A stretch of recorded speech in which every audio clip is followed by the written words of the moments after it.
सर्व पत्रकार बांधवांना नमस्कार।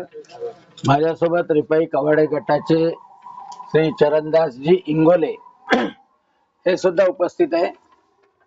आज लव जिहाद मध्ये कसं एका विवाहित महिलेची फसवणूक झाली आणि तिच्या किती हालअपेष्टा होतात आहे।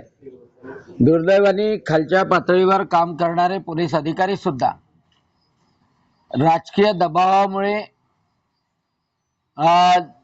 अशा मुलीला संरक्षण देत नाही। ते मांडण्यासाठी ती महिला पण आली आहे आणि मी पण आलोय।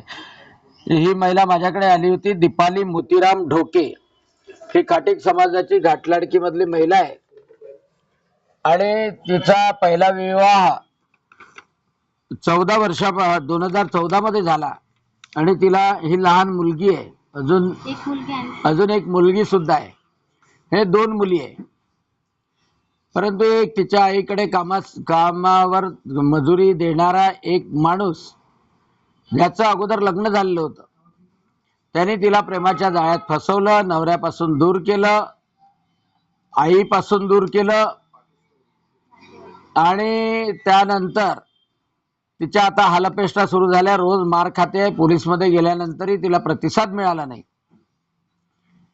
आणि म्हणून ती तिचं पूर्ण दुःख जनतेपुढे सांगावं यासाठी आली। आणि लव जिहादची भीषणता अमरावतीमध्ये वाढलेली आहे। अमरावतीमधला एक म्हणजे मोठा माणूस अशा लोकांना प्रोत्साहन देतो आणि त्यामुळं या महिलेचं दुःख दूर करण्याकरता आज आपल्यासमोर ती महिला स्वतःच तिचं दुःख सांगेल आणि तातडीनं अमरावतीच्या एसपीनी या खाटीक महिलेवर, हिंदू दलित महिलेवर जो अत्याचार झालाय आणि धर्म परिवर्तनासाठी दबाव आणला जातोय, त्यावर उपाययोजना करावी। त्या आरोपीला मोहम्मद मुजम्मिल याला तातडीनं अटक करण्यात यावं, या मागणीसाठी आजची पत्रकार परिषद घेतली आहे। मी या महिलेला स्वतःच तिचं दुःख सांगण्यासाठी विनंती करतो।